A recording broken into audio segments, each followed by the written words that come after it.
नमस्कार, आप देख रहे हैं टीवी 45 और मैं अनुज कुमार पांडे।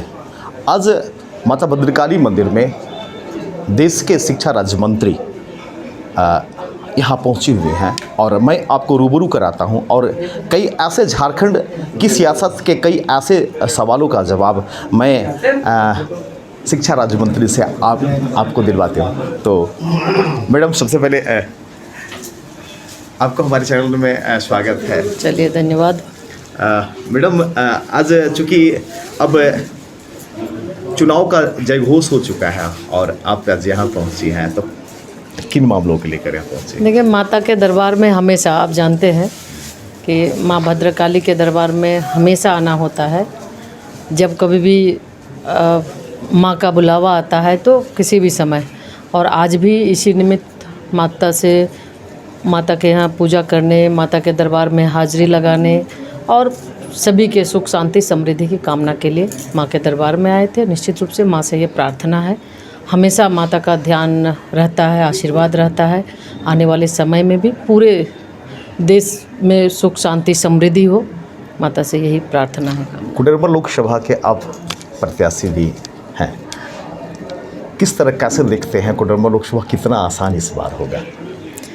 देखिए, आपके चैनल के माध्यम से हम राष्ट्रीय नेतृत्व और राज्य नेतृत्व के प्रति आभार व्यक्त करते हैं कि उन्होंने फिर से एक बार मुझ पर विश्वास जताया है और कोडरमा लोकसभा से पिछले बार भी प्रतिनिधित्व करने का अवसर मिला। कोडरमा लोकसभा की जनता को हम कोटि कोटि नमन करते हैं कि उन्होंने 17वीं लोकसभा में हमें एक सदस्य बनाकर उन्होंने भेजा, प्रतिनिधि बनाकर भेजा। 17वीं लोकसभा कई मायने में ऐतिहासिक रहा, एक के बाद एक बड़े बड़े निर्णय, और उसके साथ ही कोडरमा को पहली बार आदरणीय प्रधानमंत्री जी के नेतृत्व में जो सरकार है, भारत सरकार है, उसमें शामिल होकर काम करने का अवसर मिला।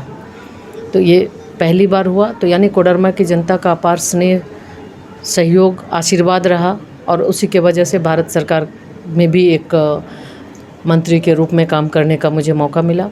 निश्चित रूप से आने वाले समय में भी आप देखेंगे चुनाव में लोगों का उत्साह है और सब लोग चाहते हैं कि फिर से एक बार मोदी सरकार, अब की बार 400 पार। एक बच्चा ये नारा लगा रहा है, तो लोगों में काफ़ी उत्साह है। सिर्फ कोडरमा ही नहीं, बल्कि कोडरमा के अलावे पूरा झारखंड हो या पूरा देश हो, आज पूरा मोदीमय है। लोग चाहते हैं कि आज जिस तरह से देश को आगे बढ़ाने का काम, देश को एक सशक्त नेतृत्व देने का काम माननीय प्रधानमंत्री श्री नरेंद्र मोदी जी के द्वारा हुआ है, तो फिर से देश की जनता को पूरा विश्वास, पूरा भरोसा, पूरा अपेक्षा कि तीसरी बार भी देश के प्रधानमंत्री के रूप में देश फिर से भारतीय जनता पार्टी एनडीए की सरकार बनेगी। माननीय प्रधानमंत्री जी नेतृत्व करेंगे और निश्चित रूप से चूँकि विश्वास लोगों को ऐसे नहीं, भरोसा लोगों को प्रधानमंत्री जी के कामों पर है।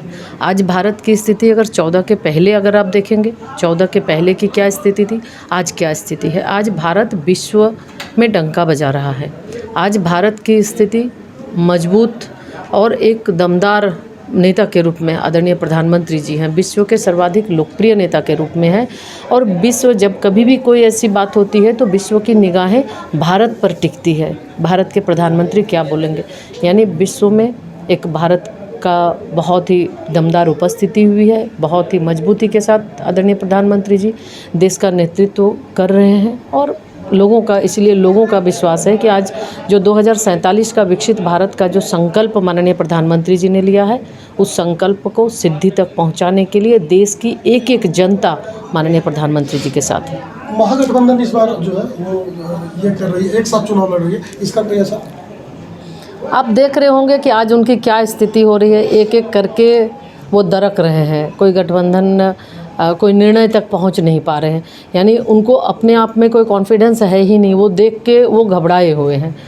तो कहीं भी दूर दूर तक कहीं ऐसा नहीं लग रहा है कहीं भी महागठबंधन। कोडरमा में आप अपने विपक्षी के रूप में किसे देखते हैं?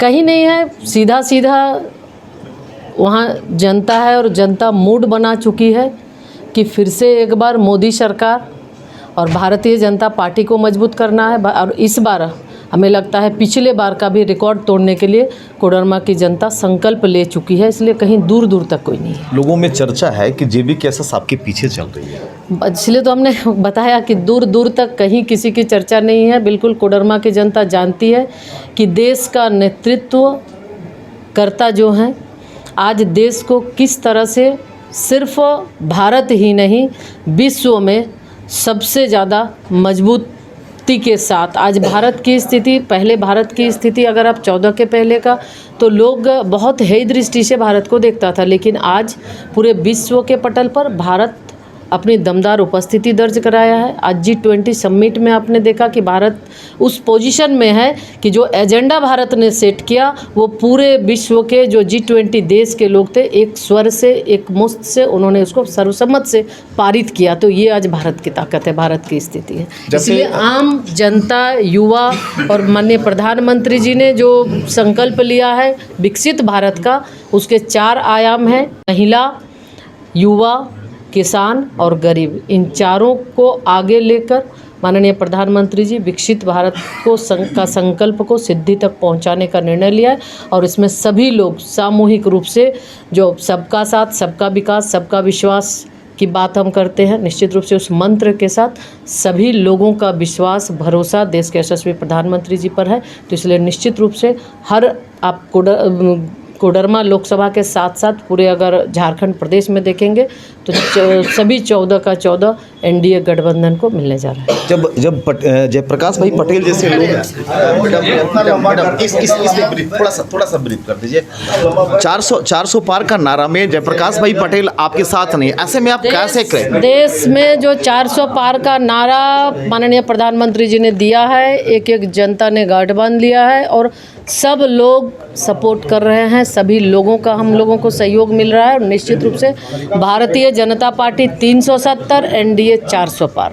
और ये बिल्कुल तो भाजपा से बाहर क्यों जा रहे हैं? इसलिए कहा कि NDA 400 पार, बिल्कुल ये आज आप देख रहेंगे जो स्थिति है, जो माहौल है, निश्चित रूप से भारतीय जनता पार्टी के साथ है। सब लोग चाहते हैं और कुछ ये चीज़ें होती हैं तो ये आते जाते रहता है। ये थे केंद्रीय मंत्री अन्नपूर्णा देवी जी, और आपने देखा कि बड़ी बेबाकी से सभी सवालों का जवाब उन्होंने दिया और साथ ही उन्होंने कहा कि झारखंड नहीं पूरे देश में भाजपा 400 की पार जाएगी।